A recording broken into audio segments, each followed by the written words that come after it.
தேவையான பொருட்கள் பார்த்துக்கலாங்க. நான் 400 கிராம் அரிசி எடுத்து ஊற வச்சுருக்கேன். 2 பேக்கெட் காளான், அரை கைப்பிடி கொத்தமல்லி தழை, அரை கைப்பிடி புதினா, பிரியாணி ஸ்பைசஸ் எல்லாமே எடுத்துருக்கேங்க. கொஞ்சமாக இஞ்சி, கொஞ்சமாக பூண்டு, கொஞ்சமாக சின்ன வெங்காயம், 2 பச்சை மிளகாய், 3 தக்காளி எடுத்து கட் பண்ணி வச்சுருக்கேங்க. ஒரு 3 பெரிய வெங்காயம் எடுத்து ஸ்லைஸாக கட் பண்ணி வச்சுருக்கேன். வாங்க எப்படி செய்யலான்னு வீடியோக்குள்ளே போகலாம். இப்போது அடுப்பில் குக்கர் வச்சுட்டு கொஞ்சமாக தேங்காய் எண்ணெய் சேர்த்திக்கலாங்க. பிரியாணி நீங்கள் தேங்காய் எண்ணெயில் செஞ்சு பாருங்கள், சூப்பராக இருக்கும். கொஞ்சமாக தேங்காய் எண்ணெய் சேர்த்துக்கலாம். கொஞ்சமாக நெய் சேர்த்துக்கலாம்.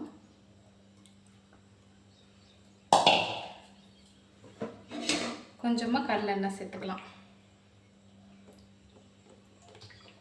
தேங்காய் எண்ணெயில் செய்யும்போது பிரியாணி சூப்பராக இருக்குங்க. நீங்களும் வேணும்னா ட்ரை பண்ணி பாருங்கள். இப்போது எண்ணெய் ஹீட் ஆயிடுச்சுங்க. நம்ம எடுத்து வச்ச பிரியாணி ஸ்பைசஸ்லாம் சேர்த்துக்கலாம். அது கூடவே கொஞ்சமாக சோம்பு, கொஞ்சமாக சீரகம் சேர்த்து நல்லா எண்ணெயில் வணங்கிக்கோங்க. எந்த அளவுக்கு எண்ணெயில் நல்லா வணங்குதோ அந்தளவுக்கு டேஸ்ட் சூப்பராக இருக்கும். இது எண்ணெயில் பொரியும் போது ஸ்மெல் சூப்பராக இருக்குங்க. பொரிஞ்சதுக்கப்புறம் நம்ம கட் பண்ணி வச்சுருக்கிற பெரிய வெங்காயத்தை சேர்த்துக்கலாம். நல்லா மிக்ஸ் பண்ணி விட்டுக்கலாங்க.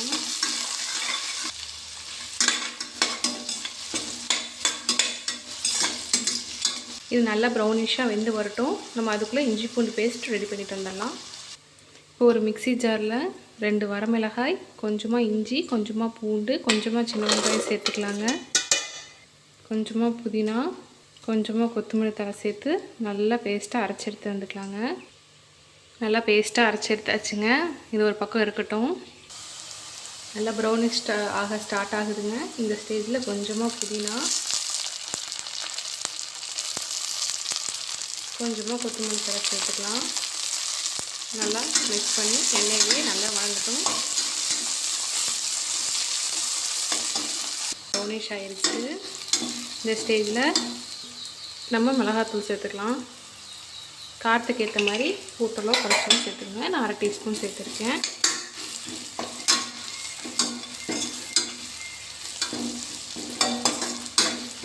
ஒரு 2 நிமிஷம் குக் ஆனதுக்கப்புறம் நம்ம அரைச்சி வச்சு இஞ்சி பூண்டு பேஸ்ட்டை சேர்த்துக்கலாம்.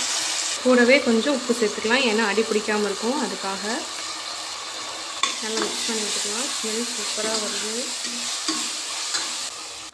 2 நிமிஷம் இந்த எண்ணெயிலேயே நல்லா ஃப்ரை ஆகட்டும். அப்போ தான் டேஸ்ட்டு சூப்பராக இருக்கும். எண்ணெய் பிரிஞ்சு வர ஆரம்பிச்சிருச்சு. இந்த ஸ்டேஜில் 2 பச்சை மிளகாய், நம்ம கட் பண்ணி வச்சுருக்கிற தக்காளி சேர்த்துக்கலாம். நல்லா மிக்ஸ் பண்ணிட்டு நல்லா வேக வச்சுக்கலாம். பாருங்கள், சூப்பராக எண்ணெய் பிரிஞ்சு வெந்துடுச்சு தக்காளி. இந்த மாதிரி நல்லா வதக்கிக்கோங்க, அப்போ தான் டேஸ்ட்டு சூப்பராக இருக்கும்.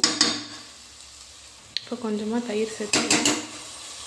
சேர்த்துட்டு நல்லா வதக்கி விட்டுக்கலாம்.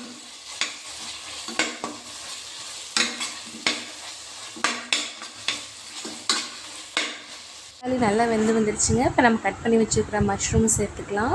சேர்த்துட்டு நல்லா மிக்ஸ் பண்ணி விட்டுக்கலாங்க.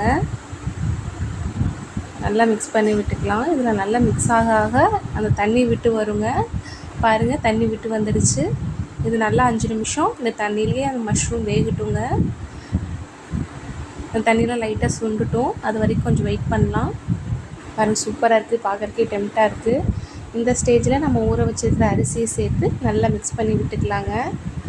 எந்த அளவுக்கு பிரியாணி வணங்குதோ அந்த அளவுக்கு டேஸ்ட்டு சூப்பராக இருக்குங்க. அரிசியோட அந்த எசன்ஸ் எல்லாம் படுற மாதிரி எல்லா பக்கமும் மிக்ஸ் பண்ணி விட்டுக்கலாம். இப்போது அரிசிக்கு ஏற்ற மாதிரி நம்ம தண்ணி சேர்த்துக்கலாங்க.